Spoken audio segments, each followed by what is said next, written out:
ఇక్తియాలజీ అని ఎన్నో శాస్త్రాలు పుట్టాయి. ఎందుకంటే భూమి మీద పరిశోధన చేస్తే లేక అధ్యయనం చేస్తే ఈ భూమి పాఠాలు నేర్పిస్తుంది.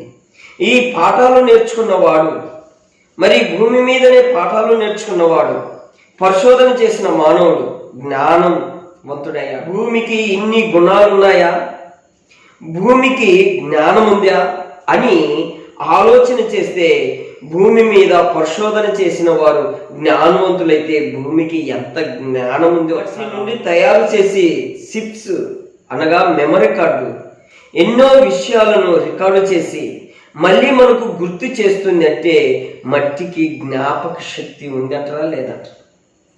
భూమికి జ్ఞానం ఉందండి. భూమికి ధ్యానం చేస్తే ఇంత బోధ చేస్తుంది. భూమిని ధ్యానిస్తే మనకి ఇంత బోధ చేస్తుందా? మరి భూమిని చేసిన వానికి ఎంత జ్ఞానం ఉందో ఒకసారి ఆలోచించేయండి. ఆయన ఎంత గొప్పవాడో ఆలోచించేయండి. యోహాను సువార్త 1:2 రాయబడింది, సమస్తము ఆయన మూలంగా కలిగినది అని రాయబడింది. 26:7 ఆకాశ విశాలమును ఆయన పరిచెను, శూన్యంపైకి భూమి వ్రేలాడ చేసెను అని రాయబడింది. యెషయా గ్రంథము 45:18 ఆకాశములకు సృష్టికర్త అయిన యెహోవాయే దేవుడు, ఆయన భూమి కలుగు చేసి సిద్ధపరిచి స్థిరపరిచెను, నిరాకరంగా ఉన్నట్లు ఆయన దాన్ని సృజించలేదు, నివాస స్థలమగునట్లుగా దీన్ని సృజించెను.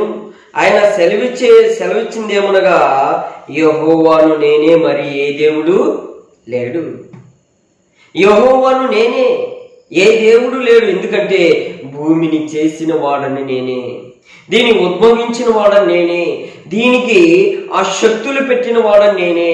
కానీ మానవుడు దానిని తెలుసుకున్న తర్వాత, అధ్యయనం చేసిన తర్వాత, దాన్ని పరిశోధన చేసిన తర్వాత చేసిన దానినే దేవుడుగా అనుకొని పూజ చేయడం మొదలుపెట్టారు.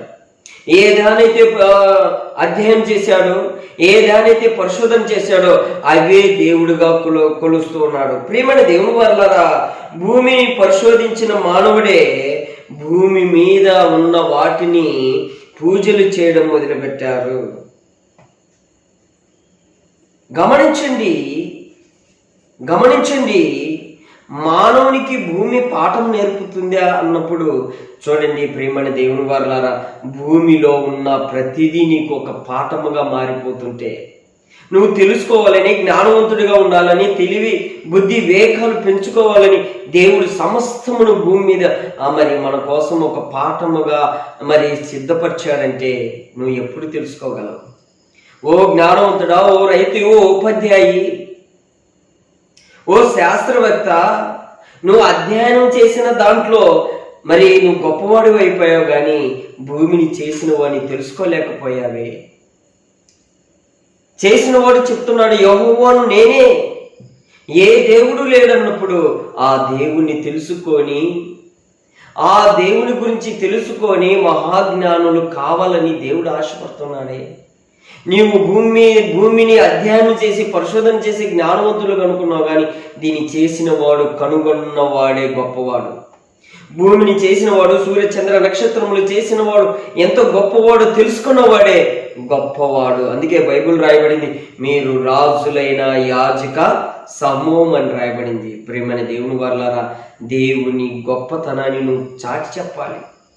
భూమి మీద తింటున్న ప్రతి వస్తువు, అనుభవిస్తున్న ప్రతి వస్తువు, మరి చూస్తున్న ప్రతిదీ, వింటున్న ప్రతిదీ నీవు భూమి మీదనే తెలుసుకుంటున్నావు. ఆ భూమిని చేసిన వాడిని తెలుసుకుంటే నువ్వు ధన్యునిగా మారిపోతావు.